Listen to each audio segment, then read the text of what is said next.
मी तुला त्या विसरायला सांगत नाही. मी म्हणतोय की आता तू त्यांच्यावर उठ, कारण जेव्हा तू त्यांच्यावर मात करशील तेव्हाच तुला तुझे खरे स्वरूप ओळखता येईल. आणि ते स्वरूप काय आहे?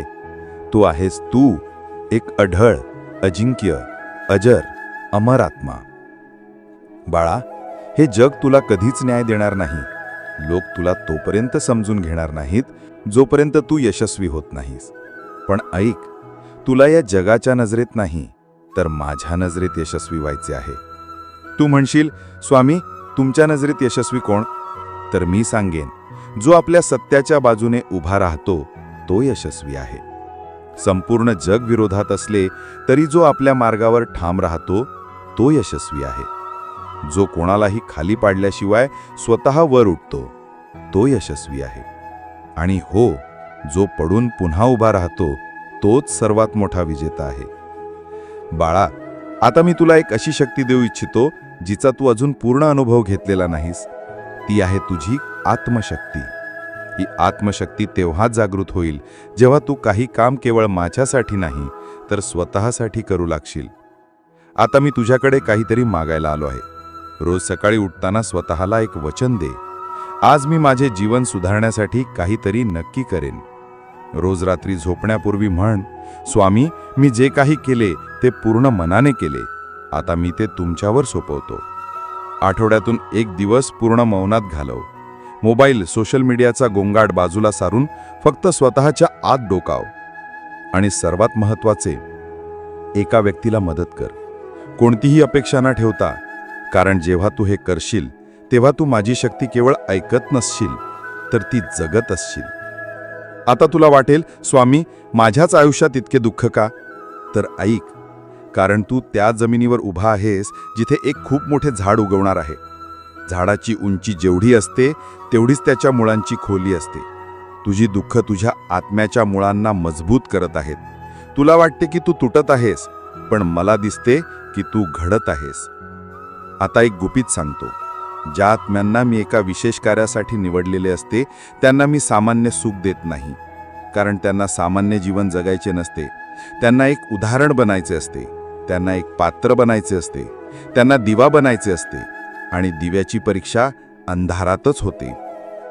आता बाळा, स्वतःला विचार की तू या कार्यासाठी तयार आहेस का? जर होय तर ऐक, मी आता तुला एक असा अनुभव देणार आहे जिथे तुला स्वतःच्या मर्यादांच्या पलीकडे जावे लागेल. जिथे तू वारंवार हरशील पण पराभवाला विजयात बदलायला शिकशील.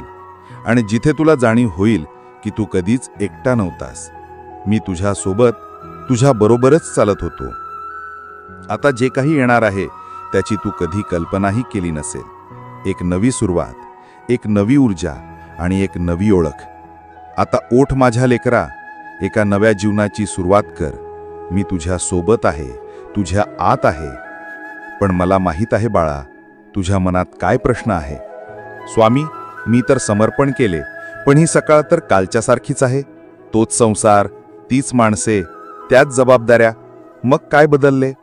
ऐक लेकरा, बदल तुझ्या बाहेर नाही, तुझ्या आत झाला आहे. तू जगाकडे ज्या डोळ्यांनी पाहत होतास, मी आज तुला ते डोळेच नवीन दिले आहेत. आज सकाळी जेव्हा तू उठशील तेव्हा तुला तुझ्या सभोवतालचा गोंगाट ऐकू येईल, पण तो तुझ्या हृदयाला भेदणार नाही. कारण तुझ्या आत आता एक अशी शांतता आहे जी कोणत्याही बाह्य आवाजाने भंग पावू शकत नाही. आज जेव्हा तू तुझ्या कामावर जाशील तेव्हा तुला त्याच अडचणी, त्याच स्पर्धा दिसतील. पण आता तुला त्यांची भीती वाटणार नाही, कारण तुला माहीत आहे की हा एक खेळ आहे आणि या खेळाचा सूत्रधार मी आहे. तू फक्त तुझी भूमिका प्रामाणिकपणे निभाव. विजयाची आणि पराभवाची चिंता आता तुझी नाही, ती माझी आहे. आज जेव्हा कोणी तुझ्यावर टीका करेल किंवा तुझे मन दुखविल तेव्हा तुझ्या डोळ्यातून अश्रू येणार नाहीत. उलट तुला त्या व्यक्तीची कीव येईल, कारण तुला दिसेल की तो आत्मा किती अशांत आहे, किती दुःखी आहे. तू त्याच्यावर रागवणार नाहीस, तर मनातल्या मनात माझ्याकडे त्याच्या शांतीसाठी प्रार्थना करशील. बाळा, हाच तो बदल आहे. जग तेच आहे, पण तुझी दृष्टी बदलली आहे. वादळ तेच आहे, पण तुझी नाव आता डगमगणार नाही, कारण तिचा नावाडी आता मी झालो आहे. लेकरा, तू नेहमी विचार करायचास की मी तुझ्यावर प्रेम करतो की नाही. तू माझ्याकडे पुराव्यांची मागणी करायचास, तुझे अडलेले काम